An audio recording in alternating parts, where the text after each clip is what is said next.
বহুত লৰা ছোৱালীয়ে মোক কৈ থাকে যে চতুৰ্থ শ্ৰেণীৰ পৰীক্ষাত বিএ পাছ কৰা লৰায়ো পৰীক্ষা দিছে। এতিয়া কথাটো হল আমি কোনোবাই যদি নিজকে চৰকাৰক ফাঁকি দি পৰীক্ষা দিয়ে তদন্ত নোহোৱালৈকে মুখ্যমন্ত্ৰীয়ে গম পাব নোৱাৰে। কেতিয়াবা আপোনালোকে এনেকে মোক ফেচবুকত লিখে, টুইটাৰত লিখে যেন মই সব গম পাওঁ। কোনোবা ল'ৰা এজনে যদি বিএ পাছ কৰিও নিজৰ যোগ্যতাটোক লুকুৱাই পেলাই চতুৰ্থ শ্ৰেণীৰ পৰীক্ষাত আবেদন কৰে, মুখ্যমন্ত্ৰীজনে কেনেকে গম পাব? আপোনালোকে খবৰ দিব। আপোনালোকক আমি সুবিধা দিম যে এনে যিসকল লোকে আপোনালোকে দেখিব যে লিখিত পৰীক্ষাত পাছ কৰিছে কিন্তু এডুকেশ্যনেল কোৱালিফিকেশ্যনক তেওঁলোকে লুকুৱাই ৰাখিছে, আমি সুবিধা দিম আপোনালোকক অভিযোগ দিয়াৰ বাবে, যাতে অৰেল পৰীক্ষা হোৱাৰ আগতে বা মৌখিক পৰীক্ষা হোৱাৰ আগতে আমি আপোনালোকৰ অভিযোগবোৰ নিৰ্দিষ্ট ইউনিভাৰ্চিটি লগত কথা পাতি আপোনালোকৰ অভিযোগবোৰ যাতে আমি নিষ্পত্তি কৰিব পাৰোঁ।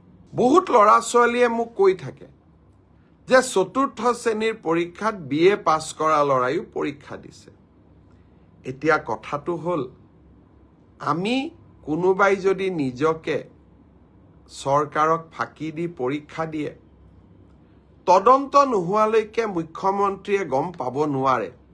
কেতিয়াবা আপোনালোকে এনেকে মোক ফেচবুকত লিখে, টুইটাৰত লিখে যেন মই সব গম পাওঁ। কোনোবা ল'ৰা এজনে যদি বিএ পাছ কৰিও নিজৰ যোগ্যতাটোক লুকুৱাই পেলাই চতুৰ্থ শ্ৰেণীৰ পৰীক্ষাত আবেদন কৰে, মুখ্যমন্ত্ৰীজনে কেনেকে গম পাব? আপোনালোকে খবৰ দিব। আপোনালোকক আমি সুবিধা দিম যে এনে যিসকল লোকে আপোনালোকে দেখিব যে লিখিত পৰীক্ষাত পাছ কৰিছে কিন্তু এডুকেশ্যনেল কোৱালিফিকেশ্যনক তেওঁলোকে লুকুৱাই ৰাখিছে, আমি সুবিধা দিম আপোনালোকক অভিযোগ দিয়াৰ বাবে, যাতে অৰেল পৰীক্ষা হোৱাৰ আগতে বা মৌখিক পৰীক্ষা হোৱাৰ আগতে আমি আপোনালোকৰ অভিযোগবোৰ নিৰ্দিষ্ট ইউনিভাৰ্চিটি লগত কথা পাতি আপোনালোকৰ অভিযোগবোৰ যাতে আমি নিষ্পত্তি কৰিব পাৰোঁ। বহুত লৰা ছোৱালীয়ে মোক কৈ থাকে যে চতুৰ্থ শ্ৰেণীৰ পৰীক্ষাত বিএ পাছ কৰা লৰায়ো পৰীক্ষা দিছে। এতিয়া কথাটো হল আমি কোনোবাই যদি নিজকে চৰকাৰক ফাঁকি দি পৰীক্ষা দিয়ে তদন্ত নোহোৱালৈকে মুখ্যমন্ত্ৰীয়ে গম পাব নোৱাৰে।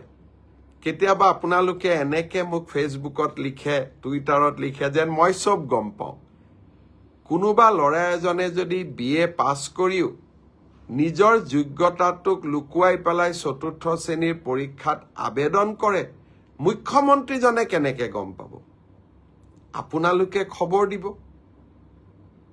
আপোনালোকক আমি সুবিধা দিম যে এনে যিসকল লোকে আপোনালোকে দেখিব যে লিখিত পৰীক্ষাত পাছ কৰিছে কিন্তু এডুকেশ্যনেল কোৱালিফিকেশ্যনক তেওঁলোকে লুকুৱাই ৰাখিছে, আমি সুবিধা দিম আপোনালোকক অভিযোগ দিয়াৰ বাবে, যাতে অৰেল পৰীক্ষা হোৱাৰ আগতে বা মৌখিক পৰীক্ষা হোৱাৰ আগতে আমি আপোনালোকৰ অভিযোগবোৰ নিৰ্দিষ্ট ইউনিভাৰ্চিটি লগত কথা পাতি আপোনালোকৰ অভিযোগবোৰ যাতে আমি নিষ্পত্তি কৰিব পাৰোঁ।